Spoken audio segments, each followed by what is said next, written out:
types of sports with shoot and tour. Football discussion on the internet.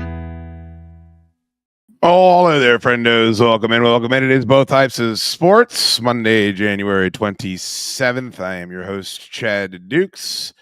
We are streaming live on YouTube. If you are listening to the podcast, feel free to head over to youtube.com/Chad Dukes Show, and you can watch live. Just click on the fucking thing when we put it up. Hit like, hit the bell, hit a little ding-donger. You know the drill. People have been telling you to do this shit for 20 years. All the way from the Garden State. Radio's Gigantor is with me as well. Hello, Tor. How are you, buddy? Very dissatisfied. I'm doing okay. It's about as good as I could be doing following the proceedings of Sunday. Yeah, it's the worst possible outcome for football fans, and somehow I think you could make the argument it's the best possible outcome for the NFL short-sightedly. I would argue that the long game, it isn't good because you're losing a very valuable commodity at a rapid clip, and that is trust before you get to any of the other shit about all of the matchups that we have not seen over the years in the Super Bowl. I've got some crazy stats here for that, but I wanted to start with this, Tor. Now it's time for the NFL on X on Both Types of Sports. So, you know I'm not a fan of Robert Griffin III as an analyst. I think on Twitter he's worse. I think he's an engagement farmer. This would be the latest piece of evidence that I would put forth. And if you're listening to this is a tweet from Robert Griffin III. It is from 10:21 p.m. on the night of the playoff game. So right after post-game coverage starts there on the network. The NFL struck TV gold with the Super Bowl. The Chiefs are going for a three-peat in NFL history. The Eagles have the best roster in all of football with the best, most exciting running back in the galaxy. The number one quarterback versus the most underrated quarterback. I would disagree with that. And it's a Super Bowl 57 rematch. There's a couple of things here that might be good, Tor. Most of them are not. I think this motherfucker isn't just sucking up to the league. I think he knows exactly what he's doing, that most football fans do not believe this. So he's going to get engagement farmed. He's going to get the likes, and I'm sure he's got monetization turned on this fucking website. Do you think anybody that isn't a shill for the league would look at a rematch between the Eagles and Chiefs as a good thing for your average football fan? No, I think seeing a rematch of these teams, it doesn't really promote the parity. It doesn't promote how well some of these teams have performed throughout the regular season. I think that following the method of baseball, for instance, where it's Yankees, Dodgers unloading the clip every single year and going over their salary cap and inducing the luxury tax just to get these mega players while other cheap owners won't do it, hurts the product. And I think similarly for football, if you keep on seeing the same teams over and over again, it hurts the product when you think that there's only 4 teams that could actually go out and win it. I think that when the playoffs started this year, there were about 4 to 6. But just seeing Philly and Kansas City again, I don't think the average fan is overly thrilled. This is from a tweet from Jake Marsh. 2020 Chiefs 49ers, 2021 Chiefs Bucks. By the way, the Tom Brady, Rob Gronkowski destruction of the Kansas City Chiefs in the Super Bowl, that is looking more and more impressive as the days go by. You forget how lopsided that game was. Bengals Rams tour 2022, that feels like it was a decade ago. How refreshing does that matchup look as it is then followed by Chiefs Eagles, Chiefs 49ers again, and then Chiefs Eagles again? That's rough. I mean, the Brady win against the Chiefs continues to look, as you said, it continues to look stronger as they keep on going. And I continue thinking in my head that the Bengals played the Rams in 2019 when they actually played the Patriots in the Super Bowl. This is slop. This is absolute slop from the league. The NFC has been sorry as hell. The 49ers have been an inconsistent representative at the top. Philly just continues to say, we're just going to spend the most in the NFC, and we're going to have a GM that is more aggressive than your GM. And if it comes down to the Chiefs again, so be it. We know that we could make it against all these other loser-ass teams in the NFC. That is, what is that? 4 Super Bowl matchups in the last 6 years. I think it's actually worse than that.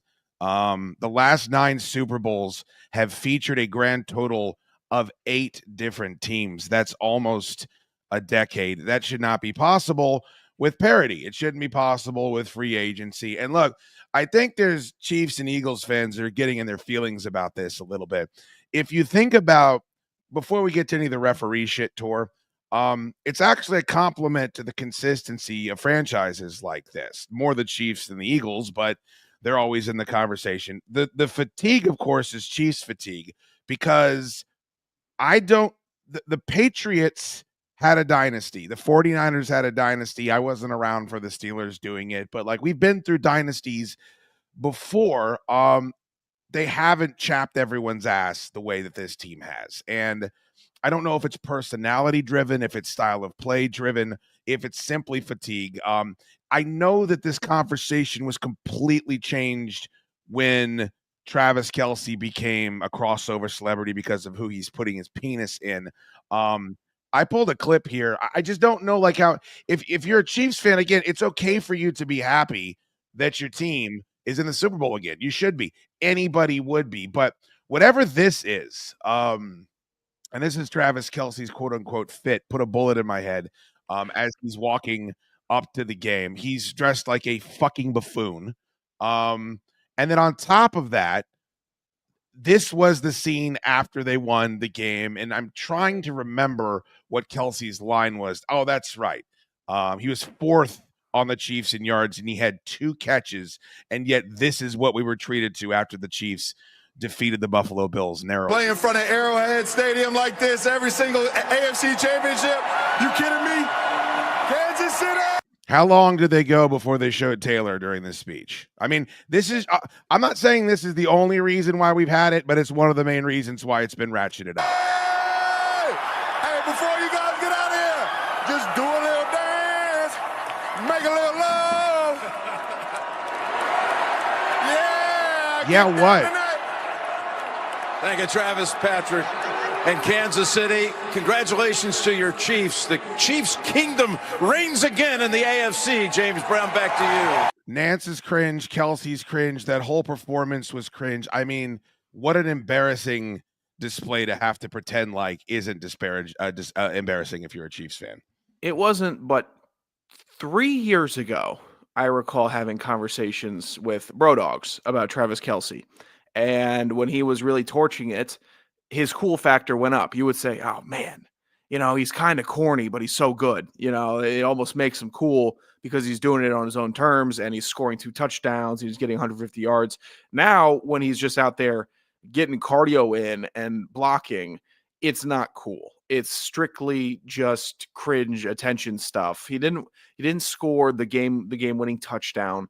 I'm not particularly sure why he, obviously I am, but why he was so quick why to they get on the go, mic. go ahead. No, you should say it. You should speak it out loud. Why did they talk to him? There were 10 other people that contributed more to that win than Travis Kelce. Why did he have a microphone in his face? Because if that's the reason, then do we think it is that much of a stretch that the NFL is motivated to have the Chiefs continue on in the way that they do? I mean, it's all part of the same argument, is it not? If they had the integrity, they would have thrown Xavier Worthy up for the next questions to be held by Jim Nance. If you want to go Mahomes, go Mahomes. You want to go Reed, go Reed. But if we're talking about contributors to the win, give it to Chris Jones or give it to Xavier Worthy.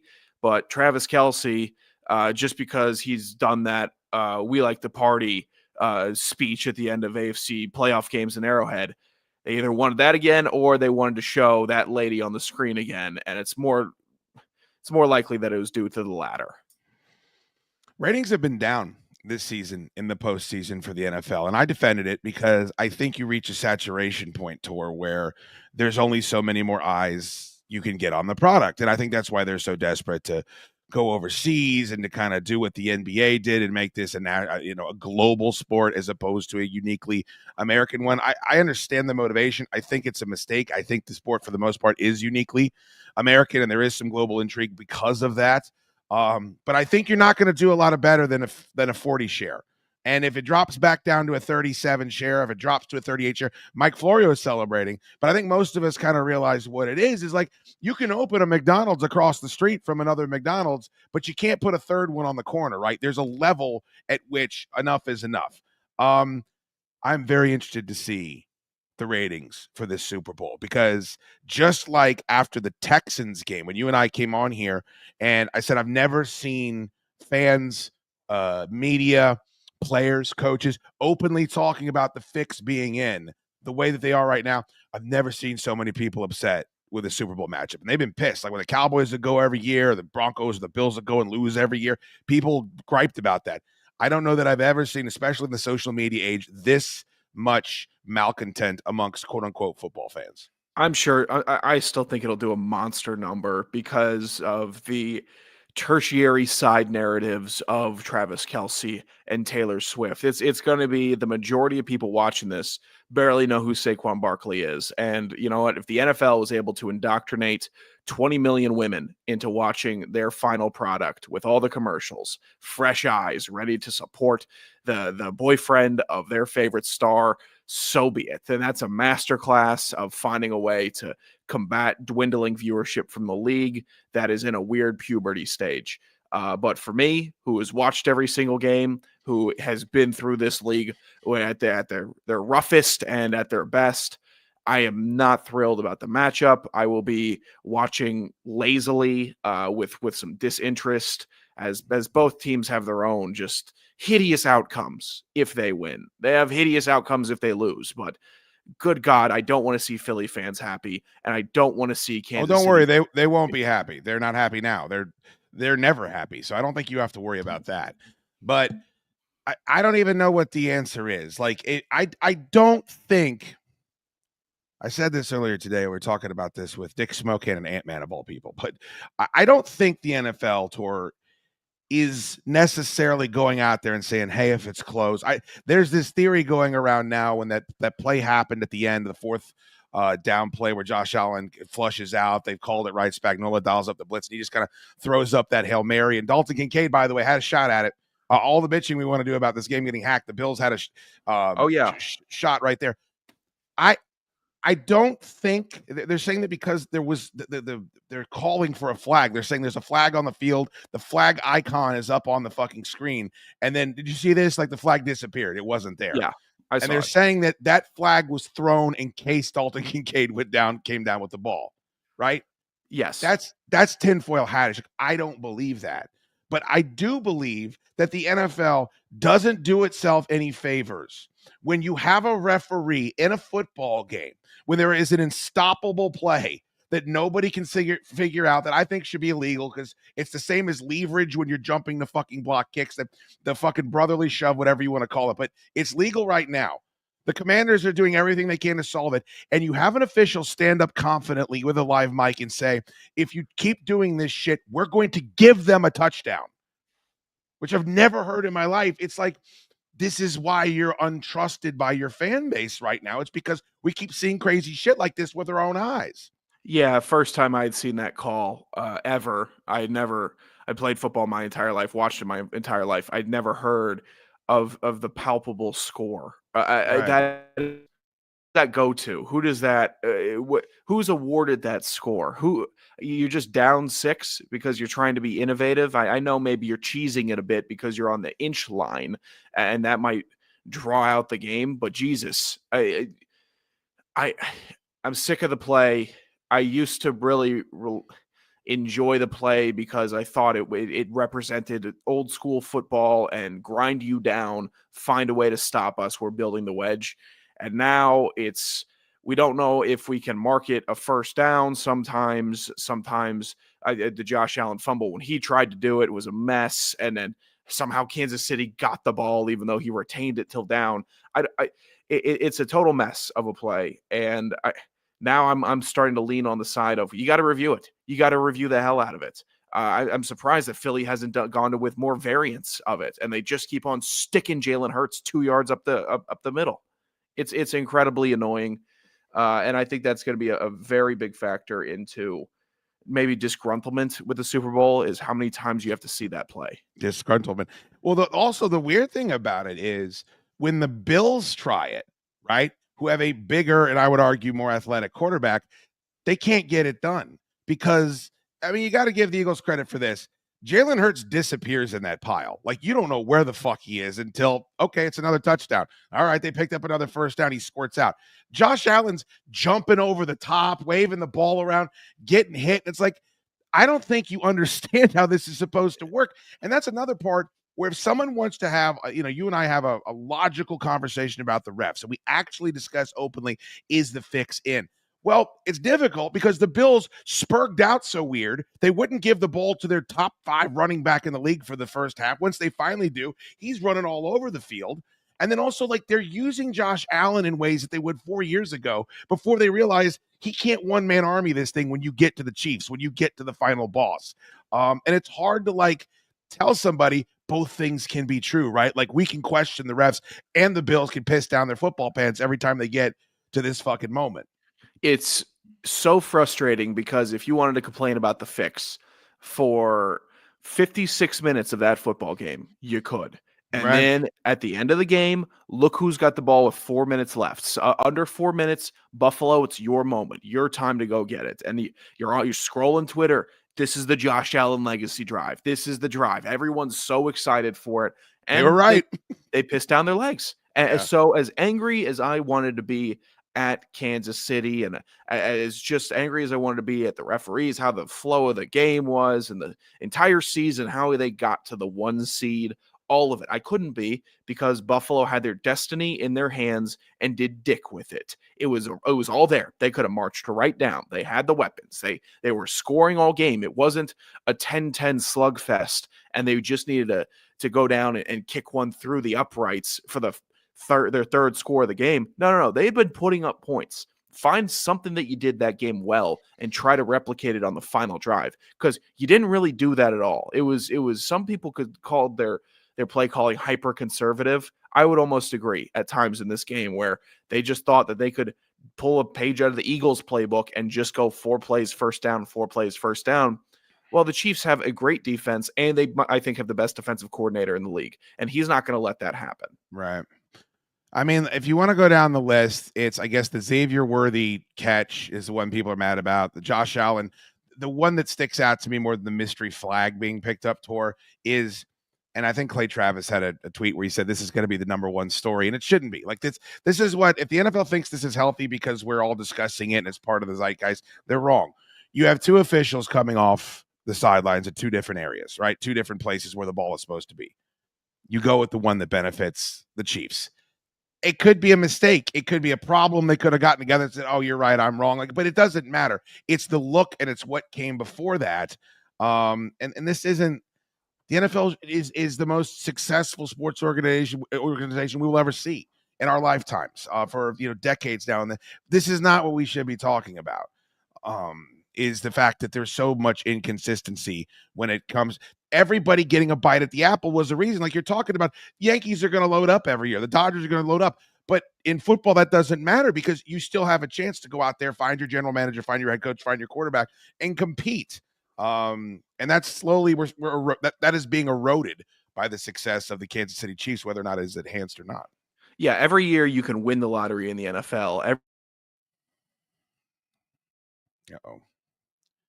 I think sorry, your internet connection's been a little shaky tonight, Tor. Pardon me. Right. Let me clear some devices using the wireless. But the game itself, the game of football itself, is a great neutralizer for any of the other nonsense. And when that starts getting taken out of it, then when the game itself starts being changed in favor of the other nonsense, then I have the problem because teams can go and get hot. Teams can find a quarterback in a season like Washington did, and now they're a true contender. Everyone does have that bite at the apple, but when teams start feeling like, even if I get there, am I going to get screwed by something? That's when the distrust comes in because I don't think Washington fans have much of a leg to stand on the distrust side of things. But if Buffalo really wanted to make a case and if they really wanted to put together an article and pull the New Orleans Saints a bit and start suing and crying and trying to get the league office to replay the last drive of the game, then they could at least put together a paper. And that is the frustrating part, where you feel like even though you put 60 minutes on the field, it wasn't your 60 minutes that determined the outcome.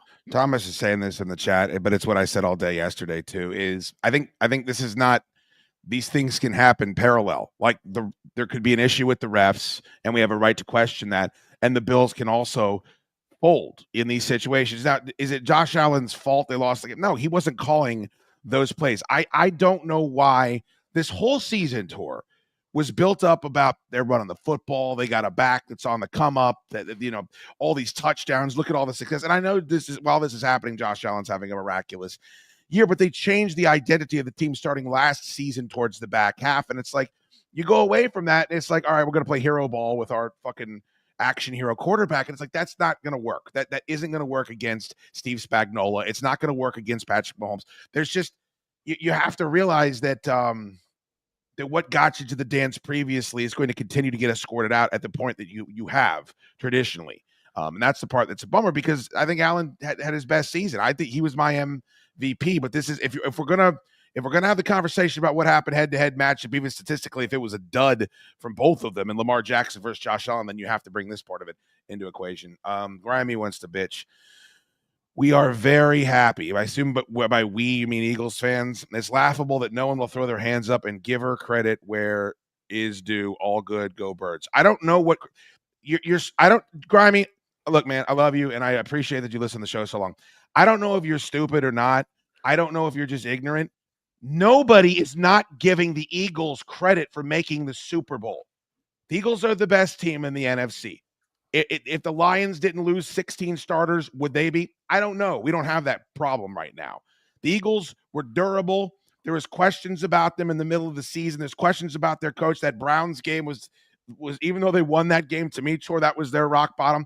Nobody's questioning no one's saying the Eagles don't deserve to be in the Super Bowl.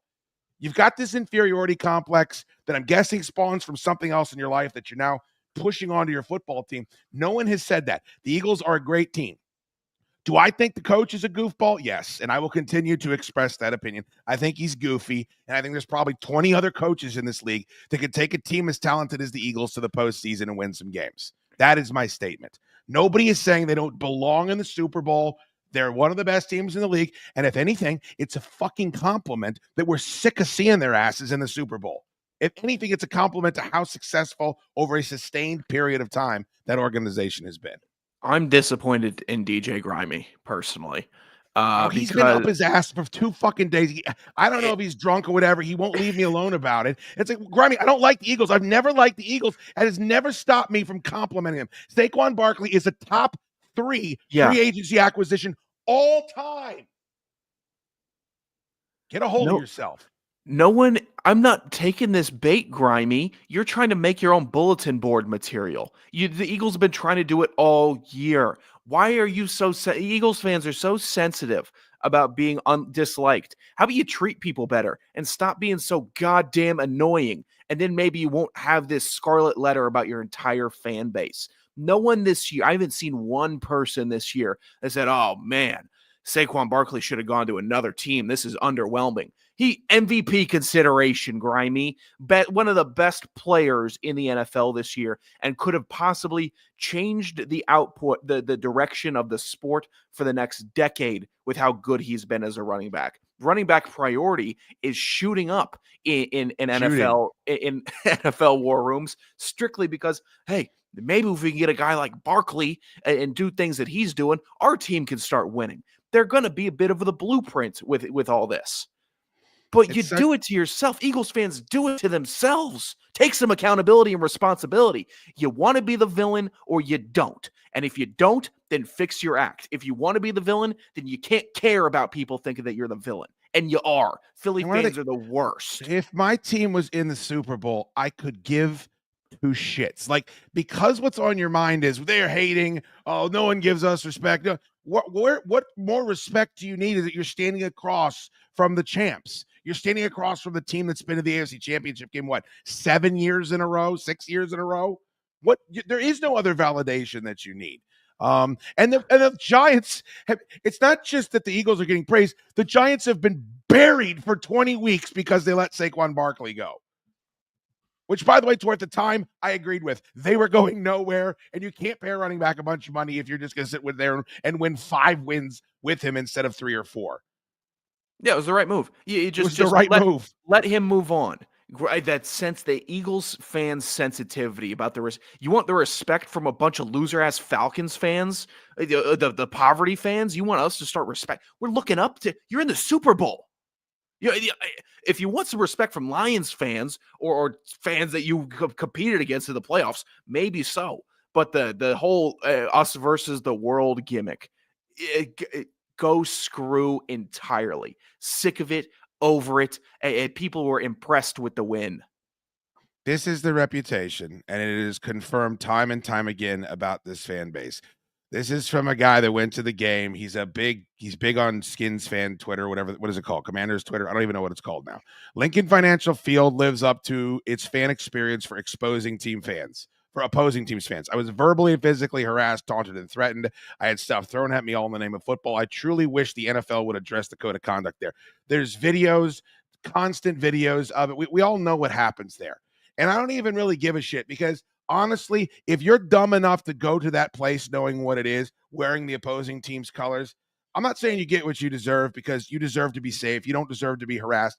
But we know what those fans are and why they have that reputation. That's something that, yes, that will not be corrected. But the team itself is fantastic. Fantastic. Yeah, they're real good. I was shocked at how well Jalen Hurts played. I had money on the Manders because I thought he was going to be limping around. I didn't think he's going to be able to be as athletic as he was. God, they were impressive. A.J. Brown stepped up. Offensive.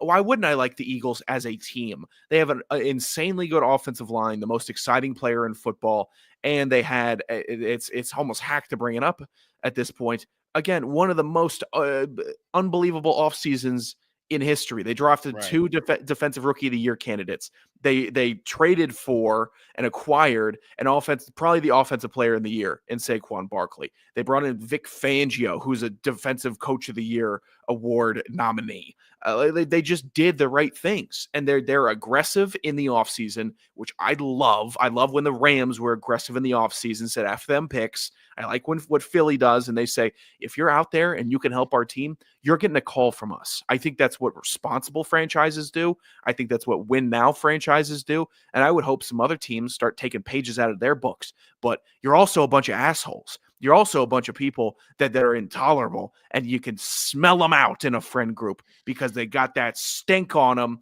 of dirtbag, and that's fine. I don't know what the stink of dirtbag is, but your opinions are thy own. I tell you what they did do well, if you're just talking from a football perspective. Jalen Hurts looked like a one-legged man. He looked like he was 75 years old the week previously when they went out there and beat the Rams. Excuse me. Yeah. When I was watching that team, him with the brace on, that's why I picked the Commanders. That's why I said Commanders are playing their best football right here. Definitely bet them to cover. And they either kept that shit close to their vest or he wasn't as hurt as he let on. He pulled a Doc Holliday and Tombstone, but that was masterful to go out there and rush for 3 touchdowns and pick up those first downs with his legs. Like, that was some real A-class gamesmanship there from a franchise perspective. Oh yeah, and if I was a Philly fan, I would have been eating it up. 6 rushing touchdowns on the game. That's awesome. That is football incarnate. That is what you want your team to do in asserting will, is just run for touchdowns. Passing touchdowns are fun, exciting, but you broke the Commanders because they couldn't stop you on the ground. All game, they couldn't stop you on the ground. And then you're peppering in a couple passes on the sidelines. Guess what? We're going to score on you again on the ground if we get inside the 20. If I was an Eagles fan, that's what all I hope they do in the Super Bowl, is just keep on churning out the ground game. 21 point. It was closer than than the final score would. I mean, they had opportunities the whole game long, but 21 points in the fourth quarter, 229 to 99 rushing yards, 7 yards of play rather. That's how you win championships, man. As it gets down to nut cutting time, you're running the ball down there, throwing their first play goes. I mean, here's the part that I don't understand, Tor. I know that Washington's defense is banged up. Daron Payne's not there. Like they couldn't have been expecting that, but you know what Saquon Barkley has done to you the first 2 weeks. How do you not go out there and say, look, we just can't let him beat us on the outside like he beats us on the outside. We have to do something. We have to roll containment. We have to, whatever it is, come up with a game plan that at least says they're going to go to A.J. Brown. They're going to beat us over the top with Devontae Smith, Pelly. Let it be. But we can't let Saquon Barkley eat us for lunch. And the first fucking carry, the first touch he gets, he's fucking gone, zigzagging in the middle of the field like Tecmo Bowl. I don't know how you let that happen if you're a professional franchise, unless he's that damn good. I'm sure players got chewed out for it, but the even the slightest idea that you were going to get him down with an arm tackle, that you were going to just wrap him up on the sideline in the NFC Championship game on the first play when he's breaking one, that can't happen. It needed to be full force tackling. Washington needs to have a very good draft and a very good offseason on the defensive side of the ball, and then maybe get a couple more guys on offense. I think they're going to. They've got an enormous amount of cap space. They don't have to worry about their quarterback. They got their quarterback on a rookie deal.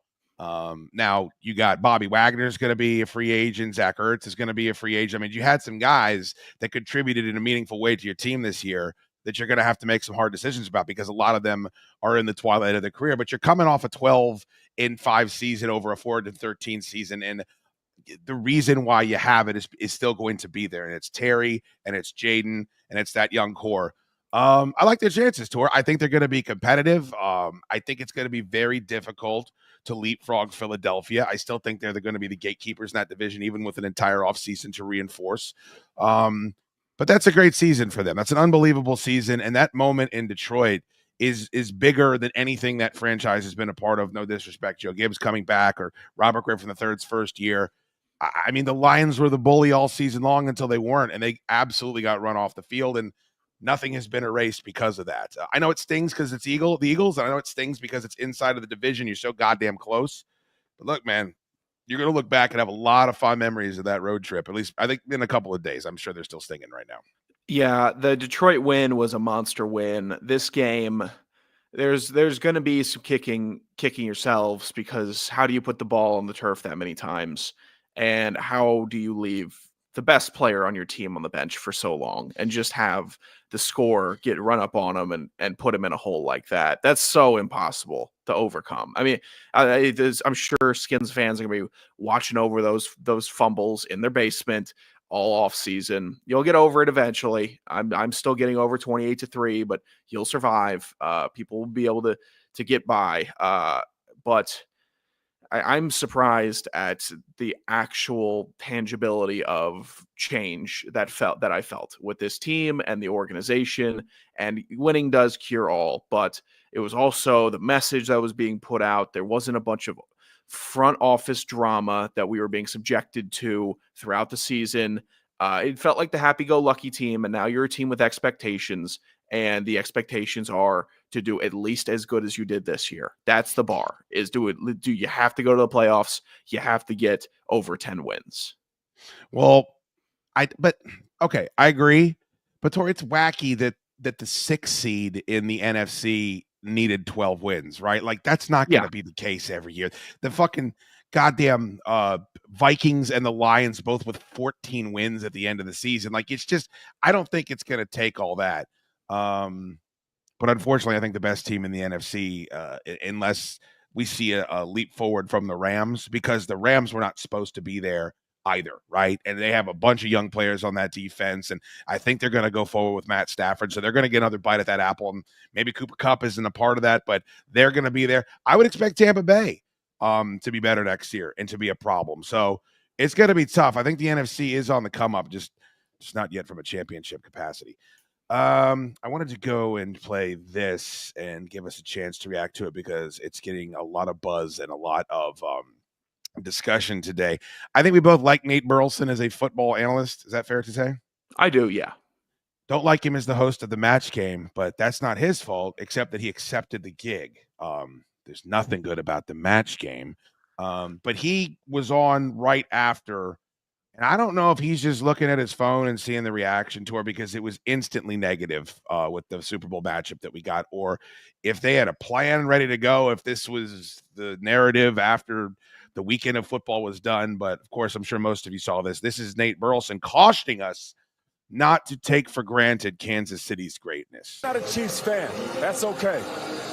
But resist the urge to fall for the narrative that we're tired of seeing them win, that we might be fatigued of watching KC go to the Super Bowl over and over again.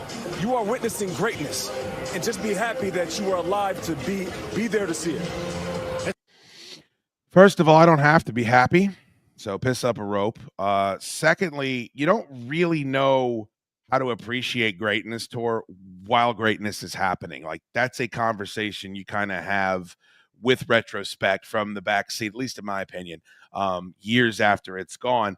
And also, I think a lot of people disliked Tom Brady. I think even more people dislike Patrick Mahomes. I could be wrong about that. And I know more people dislike Travis Kelce and that whole thing. And there's people that dislike Andy Reid. I look at that, and I think it's different now because it's dulled. We have some time removed of it, so we can look at their greatness differently. But on the surface, the Patriots dynasty no longer feels infinitely as annoying as it did because we're in the throes of this thing right now. So it's fine to say that, and it's interesting perspective for Nate Burleson, but it also comes off very shillish to me for the league, and maybe something that's going to take time, not the night after when everybody's pissed off. They have 2 weeks of this shit to stomach. I think everyone knows that they're witnessing greatness with Patrick Mahomes and Andy Reid in that combination. Everyone can feel it similarly to how Bill Belichick and Tom Brady had greatness together for so long. Like, it's no secret. We're not. It's sports fans like to complain. It's the best part of the game, and watching the sports is complaining about the good guys when you're rooting for a dog shit team. That's what people like to do. I'm sorry, Nate Burleson. We all have that awareness. It's envy. It's jealousy. It's yearning for a better team and that doesn't embarrass you every Sunday. And seeing this group of people in Kansas City that have just been sipping champagne for the last 7 years and keep on going to the Super Bowl. It's envy. That's all it is. And sports fans like to be jealous in a healthy way. Some of them very unhealthy about it and take it too far. But most of the discourse that I'm surrounded by is, God, I'm so tired of the Chiefs. But that's just, I'm so tired of my team being so bad. It's a mask. I think it's a mask. I couldn't disagree with you more. I really don't have a lot of energy. I'm not envious of what the Chiefs have at all. And quite frankly, I don't even know that I would want it for a team that I root for, just because there's no way to process it. Like, that level of domination we haven't seen before. It's not something that we have to deal with even when we do have a dynasty. I mean, this is 7 straight AFC title games, 5 out of the last 6 Super Bowls. No one's ever done that. Like, we're in rarefied air here. So you might be speaking for yourself there. Maybe it's a lot of other fans too. They're like, oh, I wish that the Vikings were able to pull this off, or I wish that my Lions were able to pull it off. I'm just fucking sick of them. Like, I'm fucking sick of Travis Kelce's dumb face. I'm sick of the cutaways to Taylor Swift. I'm sick of Patrick Mahomes' hair. I'm sick of that quarterback from Nebraska showing up in the fucking locker room looking like a mini-me version of him. I didn't know that he was getting that they gave the stalker the ringing endorsement. That was one of the most shocking moments of the weekend. How did that happen? You cover college football. How did he end up there? It's just because he wants to be Pat Mahomes, a single white female bit? What is that kid's fucking deal, man? He's a son of an NFL player, so he has the I think Dominic Raiola is his dad. Does he play for the Chiefs? NFL center. No, but he does not. But he was a highly recruited quarterback, I think a 4 or 5 star. And he was not supposed to go to Nebraska. He was getting offers from Georgia and all these big schools. But his uncle coaches in Nebraska, and he wanted to, I guess, get the keys from Matt Rule. And then he just started doing the Patrick Mahomes bit. He's always said Patrick Mahomes is his favorite player. I said, okay, cool. That's not a bad player to try to be like or play like. But then this year he started rolling out in 15 and doing every single mannerism. That was a little shocking. That was concerning. No. What's more shocking is that Pat Mahomes doesn't have a restraining order against him, and that he's in the locker room in a video where Isaiah Pacheco pans back over, and there's the real Pat Mahomes. Like, I can't believe, how did he get there? Fucking weirdest story. And then, does anyone in the mainstream media talk about it? Like, I've never heard it on ESPN or. It's fucking bizarre. It's a big-time collegiate program with a quarterback that is a full-blown stalker cosplayer of the best player in the world.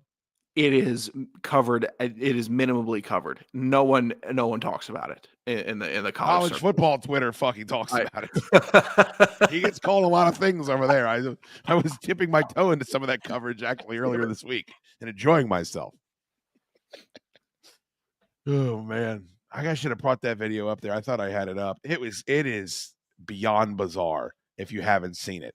And Isaiah Pacheco in this video, they're in the locker room after they win, actually says that's not Pat because the kid's got the exact same haircut and skin color and mannerisms. I mean, it just looks like a mini water-headed version of Pat Mahomes. I think he's going to make himself some money in a couple years. So you're a fan, right? I notice you're a fan. You filibustered for him, and you won't say anything critical. Like, what is he been on your show? I assume he's been on your show. No, God no. But he's just so weird. Like I have to kind of see what this little weirdo is going to do trying to be Patrick Mahomes. I have a sick interest in it and seeing if he can be talented and pull off this gimmick. Okay. We've never seen anything like it, that's for sure. Generally, you want to start establishing an identity of your own by this level of the game. But, I dressed up as Bray Wyatt for 5 years and went to the Verizon Center, and I was in my late 30s to early 40s. This is the worst video you'll see. This is the new weirdo head coach of the Jacksonville Jaguars that did this crazy rope-a-dope with the Tampa Bay Buccaneers where he was going to turn them down and take his name out of consideration unless Trent Baalke was fired. I'm speculating here. I don't know if that's been confirmed, but Trent Baalke gets fired. The Buccaneers can't find him to put his John Hancock on the contract. He reneges with them and all of a sudden announces that he's now the coach of the Jacksonville Jaguars. Tor, this is him walking into One Jacksonville Way for the first time. Liam Cohen, I believe is the gentleman's name. Yeah. Those are the biggest, whitest, clunkiest sneakers I've ever seen in my life. This guy is a weirdo. He's at the press conference. He says Duval in a creepy, stalkerish way. Like I thought that was an AI.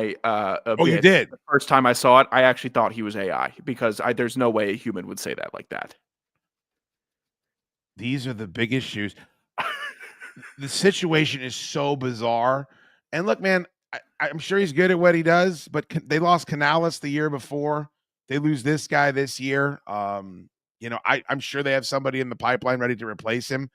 But I'm willing to bet you, just from seeing these shoes, that this shit goes completely off the rails. That it's going to end spectacularly.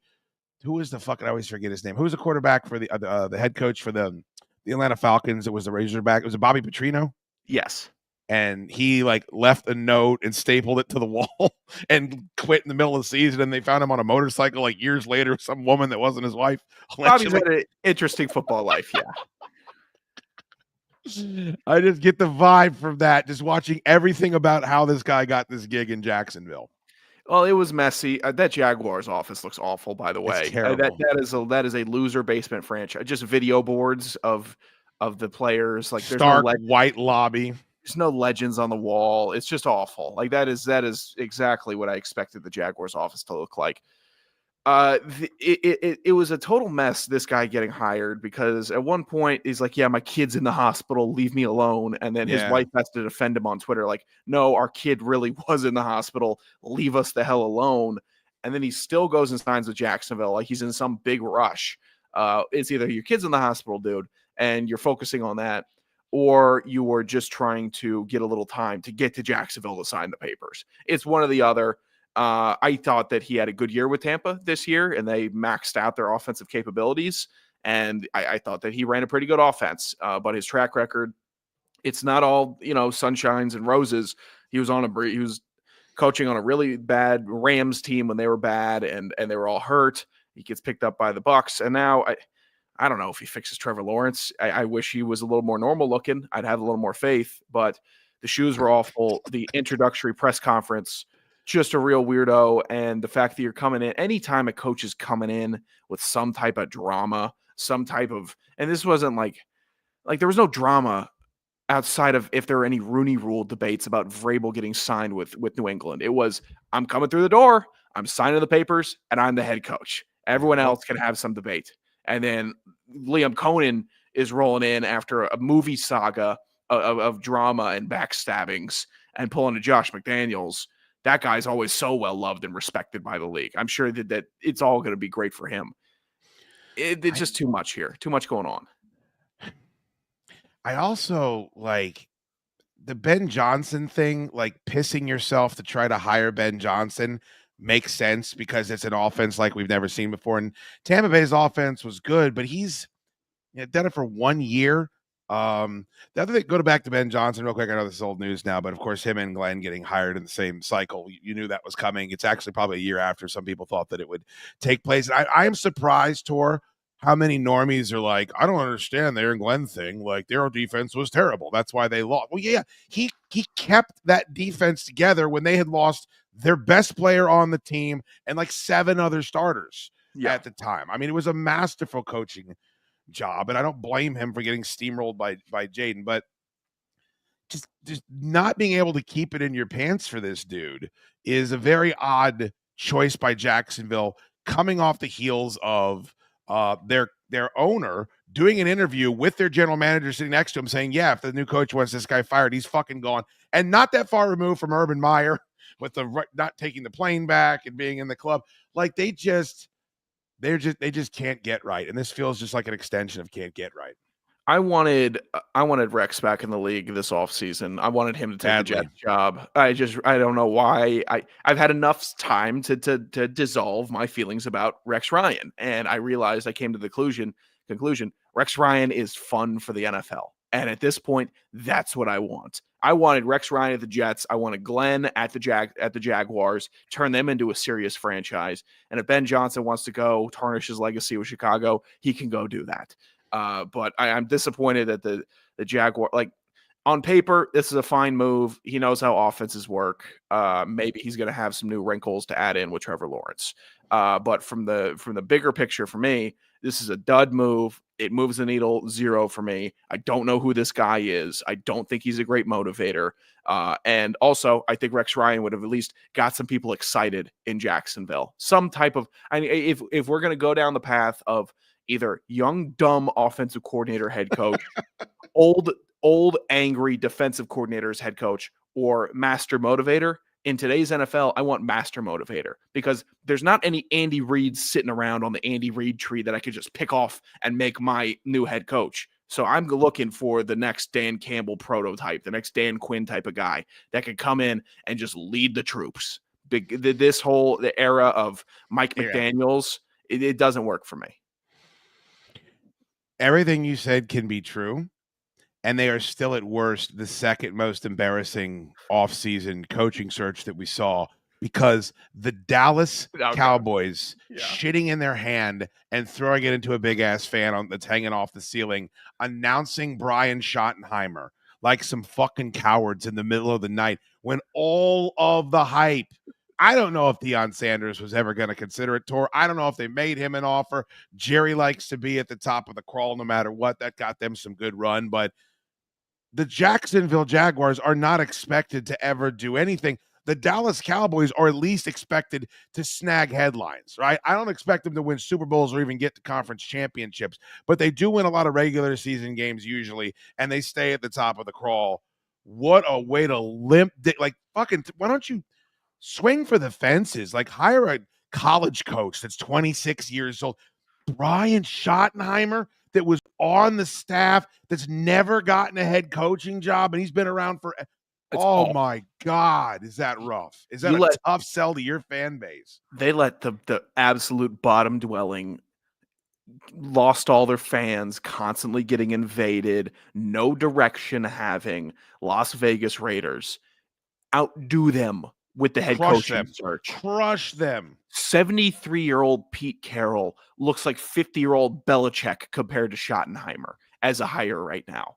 You couldn't give him a call? I didn't even know he was an option until I hear that he's getting signed on by the Raiders. What a win for them. He's at least a culture guy, gets things positive. The Cowboys, we're just going to elevate a guy that was part of our bad scheme he's going to now infect all of the scheme with his badness. I'm sure he's fine. What do I know about you are?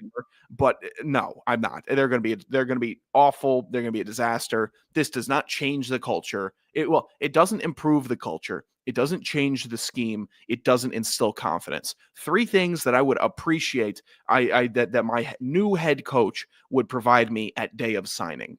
That I don't think they do any one of those. At least if I'm looking at Carroll, change the culture. Makes it different. That's at least one of the other 3, and then we could figure out the scheme and all that afterwards. I just don't understand. Keep the mid coach you already have, unless you just didn't want to pay him. Like, unless you're like, I'm not going to give you any more money. I'm going to give you a 1-year deal. And he's like, well, you let me play on the last year of my contract. I want a little stability, and they cock block him from going to talk to that Bears gig, which he wasn't going to get. But this is a fucking trifling ass off season coming off tour, a trifling ass off season for the Dallas Cowboys. Like, we were giving the Dallas Cowboys shit for not making a run at Derrick Henry because they thought they were there. Get ready for thinking last year's step back was a Mississippi half step compared to this year's step back. And if the Giants could fiddle fuck around and get a hot rookie quarterback in there and step over the Dallas Cowboys to be that third team in the third best team in the division, I could see it. And Dallas has got all this money tied up in guys that now you're questioning. And I guess Micah Parsons is next up, right? They're going to have to give him his bag. Well, at least Micah Parsons wasn't fully slathering an in-division rival player during the entire playoff game versus Washington. Yeah. No identity, no balls on that team, and their big offseason addition is going to be like Hollywood Brown as the number 2 for CeeDee Lamb. I'm sure you guys won't have 9 wins next year. I'm sure you'll make the playoffs. Bunch of losers. Boring. So, at the very least, the Cowboys could be fun. They can at least be a story. But if they're just sitting there boring, that does nothing for anybody. Do you think it was, because here's what I think happened, is that, first of all, we know Jerry's not going to give up nothing. So how are you going to go out there and convince guys that have multiple suitors? Like, the star on the side of the helmet is not going to impress Ben Johnson. It's not going to any Mike Vrabel, any of these coaches that are in demand and have multiple suitors that want to hire them. You're not going to be able to pull it off because Jerry's there. So you got to get somebody that's going to come in and kneel down for Jerry. So Marcus Freeman, like, whoever you think the home run candidate's going to be, what is Notre Dame not a better job than the Dallas Cowboys right now? Go ahead and ask 10 football fans what a better gig is right now. I think you know the answer. But just fucking go for the home run. Like, go pluck somebody from obscurity, and if it doesn't work out, it doesn't work out. Like, you're not going to win a Super Bowl with Brian fucking Schottenheimer. So why do it? Why have the placeholder coach, especially if everything we know about Jerry? I don't think Jerry wants to win a Super Bowl tour. I think he wants to be famous. I think he wants to have microphones in his face. I think he wants to talk about. I think he wants to be on Landman. I just think that he's not being honest with us about the motivations that he has. He wants to work with his family, be around my sons. He can do all of that and be a shit show. So I guess they'll be a shit show. I think it was the 76ers that had this analysis done on them, where their most profitable years are just when they're in the hunt for the playoffs. And that's that's how fans and the NBA keep showing out because they think their team's going to make the playoffs. And it's pretty easy to make the playoffs in the NBA. You just need to not lose about 30 games, which Philly can continuously do. But when they're in the hunt, that is when the team is in the green and they don't care what happens afterwards, as long as they hit that green. And I think Jerry, knowing that he's heading up Dallas, they're hitting the green pretty early in the season because they're just going to sell out. Everyone wants to come root against the Cowboys. Everyone wants to see the stadium, and everyone's going to buy the merch of the new player on the team. So if they're constantly in the green, what's the motivation? It should be Super Bowl. If I'm the owner, it should be not embarrassing franchise. I think the motivation has just been how quickly can we get into the green, and then how can we maximize profits for the shareholders? It's a wacky bit, and I think there's more owners, and I think you should judge them by their actions, Tor, and the way they go about their business. I think there's more owners that are wired that way, where they know they're going to get their television money. They know they have this agreement where they're having the revenue share, and it's enough. I own a franchise. Everybody thinks I'm a big cock of the walk. I think that psychopath in Carolina, I think he wants to win. I think he's a bag of shit, and everybody hates him, but like, I don't deny. I think Dan Snyder wanted to win. Yeah, I don't always think it's necessarily a good thing, but I think there's way more of these billionaires that this is just their side piece, and they're not going to care about their side. And this is all the fans' wives. Like, you're not going to care about your Gumar the same way you care about your main lady. And they're the ones that own them. Also, like I think Mike wanted a long-term yeah, he wanted some stability. I don't blame him for wanting some stability out of the way that team treated him. I thought this tweet deserved more attention. Tor, if you're not watching this show, I've tweeted it out from @BuffTime Sports. But Frankie Louvu, of course, the linebacker for the Washington Commanders, who got flagged twice for throwing himself over the line trying to stop the tush push. This gentleman named Dan tweeted out what appears to be a psychopath launching himself at his webcam. That is IShowSpeed, maybe one of the most famous people on the planet right now. Is it really? A streamer who is known for launching himself into his streaming I setup. have no idea. Going right off is. air. He does backflips. He's jumped over like Ferraris and stuff doing the Kobe commercial bit. He's just one of the most famous people in the world right now. I have no idea who he is. Like, shouldn't I stumble across his work if he's one of the most famous people in the world? He's a kick Twitch streamer for 15 and 16-year-olds. And he it's really... I recently became a fan of his work after this GIF. I became a fan of his work similarly to seeing him pass 1 million subs and launch himself into his setup. And I said, I got to see what this guy's about. Yeah. If I pass 3,600 subs, I might do the same over on YouTube. That would be great. That play was so goddamn funny, and the refs turned it so weird so quickly. And I don't even fault the Commanders. It's like, we're going to go down swinging. Like, nobody can stop this fucking thing. Clearly it needs to be nerfed. We're going to do whatever we can. And I got to say, Tor, I'm still culturally kind of shocked by hearing a ref say, we're going to give these motherfuckers a touchdown. And I know it's in the rule book. How did nobody know that? How is that such a mystery? And then, of course, 6 hours later, everybody pretends like they knew it the whole time, which nobody did. That was such a weird exchange. The refs were treating it like it was an assault against God himself. Yeah. And throughout the whole game, Tyler Biadasz is just getting punched in the face by Jalen Carter. He's getting poked in the eye. I guess if you get if a hand goes inside your face mask and there was an encroachment, there's still no illegal hands to the face. That was infuriating. Poked him right in the eye, and then later in the game, Jalen Carter just socks him right in his face mask. Nothing. There was no, let's look out for the center of the Commanders. It was, oh God, Frankie Louvu's trying to stop the unstoppable play. Let's stop the game and call in Dean Blandino so he could pull his putt in the booth for about 5 minutes. That's what we all wanted. Did you see Mike Pereira doing the fucking White Knight for the refs tour that he was on every major football show this past week saying that everybody was crazy to question the refs. It's like, why the fuck would I believe you, bro? Why would what you say have any merit over my own eyes watching this shit unfold? What's great is Frankie Louvu was the guy that also murked Jared Goff the week before and became famous because that was the gif and the meme that was like, if this happened to Patrick Mahomes, this guy would be put in a fucking jail cell for the rest of his life. I like Frankie Louvu. I think being the spokesperson for the NFL referees has to be the best job in football.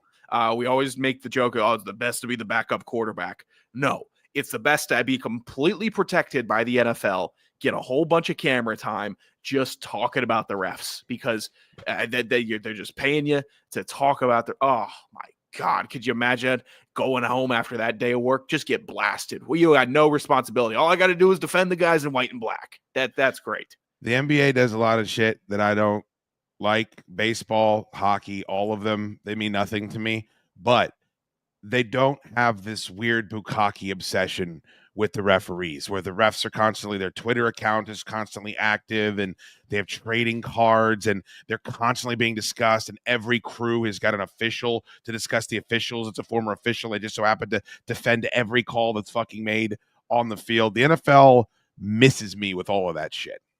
Yeah, it's really and you know what? Baseball's got their own issues with the umpires, and I get it, switching to the robot umpires, which I think is a total mistake.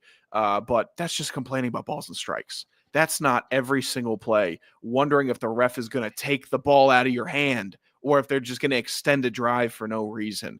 The shtick online this week was funny seeing the made up scenarios about how the Kansas City Chiefs were going to get to the NFL. Oh, and Josh Allen seals it. Wait, now there's a flag on the field. Like, you just knew that there is a bit of a cynicism around the Kansas City Chiefs and the officials for how some type of scheming was going to happen. And I don't know why there's not as much defense of that point of view, which is obviously being held by a lot of football fans. Sports Center put this up, I think, for the same reason that Robert Griffin III put up what he did, because they knew exactly the hornet's nest they were going to ignite, not to actually give the question a chance to be answered, but to ignite the haters. If you had to choose, would you rather see Patrick Mahomes make history with a three-peat, or would you rather see Jalen Hurts and Saquon Barkley get their first Super Bowl rings? Of course, I responded, I'd rather not watch football again until the preseason. Here's what I would ask you, Tor, and it's not this stupid fucking question. It is. I don't know. I think my wife wants to watch the Super Bowl. I think she does. She enjoys the Super Bowl. She likes football, but she likes all of the hoopla, as most wives do, surrounding it. She likes all the Taylor Swift stuff, all that shit. It's torture. It's fucking torture. Mm-hmm. I don't want to watch it, and I'm going to tell her I don't want to watch the Super Bowl, and it'll be the first Super Bowl I've ever missed in my my entire life. But I'm ready for it. I'm ready, willing, and able. There's nothing. It doesn't offer me anything. I'm not going to learn anything. I think the commercials are insufferable. What is an appropriate? If you're a real football fan, which I consider myself, what is an appropriate substitution for watching the Super Bowl? Like, what should I do instead of that? Or is there not a correct answer? Do you just watch the Super Bowl no matter how insufferable you believe it to be? Oh, I don't know if I could sub in watching a movie, like a classic movie, over the Super Bowl. What about going to the movies? Oh, I don't know if there's anything that's going to be out that are you going to watch that new Mel Gibson movie with Mark Wahlberg, the Flight Plan yeah. movie. I want to see that. I want to see that movie. Bet you get an open theater. That wouldn't be bad. I don't know. That is tough.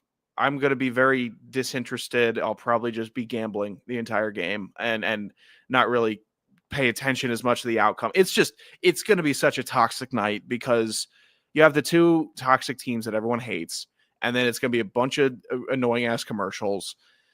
And it's obviously not a night for football fans, so it's going to be a bunch of people around you doing the worst bits ever. And you have Kendrick Lamar performing at halftime. He is not a pussy.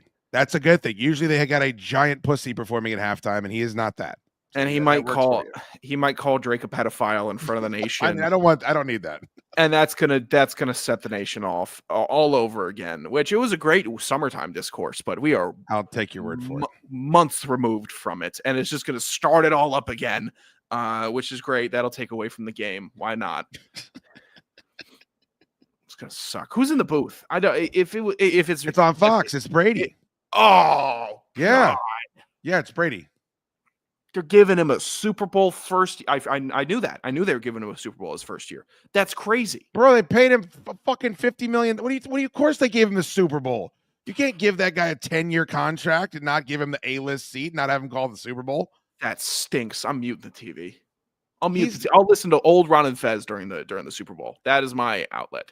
Brady is not unbearable. He definitely is not as good as I thought he would be.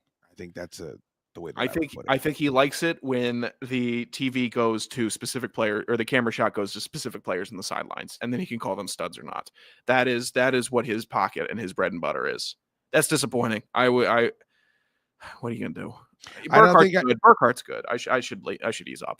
I mean, unless it's Buck and Aikman, I don't like any of the A-listers. I mean, Al Michaels, I don't think wants to be there anymore. That Amazon crew, I like Herb Street, talking college football, but I don't know, how he would be on a Super Bowl. I certainly don't want, Nance and Romo, strap me to a comment, send me to another fucking dimension. Like, no, please, God. So I don't know who else it would be that would make anybody happy. Yeah, it's Buck and Aikman. I'm only rooting for Buck and Aikman. So I'm overreacting. It's not Collinsworth. Yeah, thank God. That's all. That is the silver lining. Yeah, I would like 1,000 Brady's over Collinsworth. I would agree. I found a fucking picture of Colin. Let me see if I can pull it up before I have to thank our beautiful sponsor, our presenting sponsor that brought us here. But here you go. If people don't listen, I imagine most people here listen to the Chad Duke Show. But did you know that Chris Collinsworth was Hot Man Ted? Because I did not know that until I saw this video that the Cincinnati Bengals tweeted out, because I guess it's his birthday today. It's the same fucking face, dude. Oh. Here's a guy that gets hit by a garbage truck and then gets hit again by a garbage truck. Yeah. My my hot man Ted shtick in the response to the tweet is not getting a lot of action just yet. It's not. I thought it would catch fire by now, but it unfortunately it is not. Let me go ahead and take this opportunity to thank the good people at Dream State Getaways. If you're booking your Florida theme park vacation, avoid the fees. Book directly. Their awesome houses are available on the web right now. www. People still say that, World Wide Web. .dreamstategetaways.us on Instagram too. You want to see the beautiful photos. All are located on resorts. They all got the movie theaters and the games and the beautiful bedrooms and the pools, and it's basically like going on vacation. You can just go down there and stay in one of those homes, get out of this goddamn weather, and do really right by yourself. Avoid the Airbnb fees, the Vrbo fees. You both save money. Dream Stay Getaways. If you're going to Universal or Disney, book their houses. They've been sponsoring us all season long. So many thanks to dreamstaygetaways.us. I was kind of hoping the fucking 2-week bit would have gone the way of the dodo at this point, Tor. And for this Super Bowl in particular, I think it's going to be tough. This isn't 6 days worth of coverage. I mean, any storyline gets completely smashed and beaten into the ground into a pulp because there's such a long time between the championship game and the end of the season. And I got to say, should that not benefit the Eagles more? Because if there is something going on with Jalen Hurts and he needs to get that knee right, he's got more time to recover. I would assume that's the case. But giving Andy Reid and Steve Spagnuolo 2 weeks to prepare for any fucking opponent seems like a cheat code at this point. I know we as fans lose, but I wonder if there's a team that benefits more. I think it helps the Eagles more. They have Landon Dickerson, who was banged up all game. Their stud left guard and center. So he needs to get healthy. They also have another offensive lineman that had a back injury this entire game. So he needs to get healthy. I think it helps the Eagles. I think they have more guys that could get right in 2 weeks compared to the Chiefs, who just, I don't know, use their evil dark magic to stay relatively healthy at the key positions all season. And then they just get Isaiah Pacheco back for the playoff run. He's still been a non-factor, but I'm sure he'll have a big game in the Super Bowl because when going gets tough, the Chiefs turn to traditional football and it crushes other teams. Yeah, but that guy's been Kareem Hunt, man. I mean, he's been huge for them ever since they brought him back to the they can just pick backs up off the fucking scrap heap. They don't need to invest in anybody pretty much. It's Samaje P. Ryan ice out the game. Washington legend and Bengals legend. Just closing it out. Why not? It's Samaje P. Ryan. I saw him run. Just like we drew it up. Just such a disappointment. First off the bus guy. Oh, he can squat 6,000 pounds. Can he run more than 6 miles per hour in Washington? He can't? Okay. He's going to win 3 rings with the Chiefs. Why not? Thomas said, "Let's have the Bills and Commanders play next week." Yeah, you get that done, Thomas. You get that done. I'll get the crab dip. No problem. That's a deal on my end if you can make that happen. Podcast available on iTunes and Spotify. Please go check them out. Subscribe. It don't cost nothing, and leave a 5-star review. And for Young Gigantor, I am Chad Dukes, reminding you as always to go long, real long. Hey, what do you got? Both types of sports. Yeah, what's it do? Go long. Real long.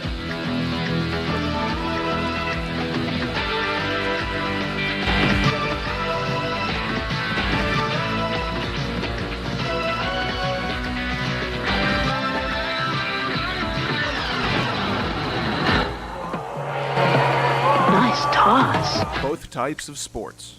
You don't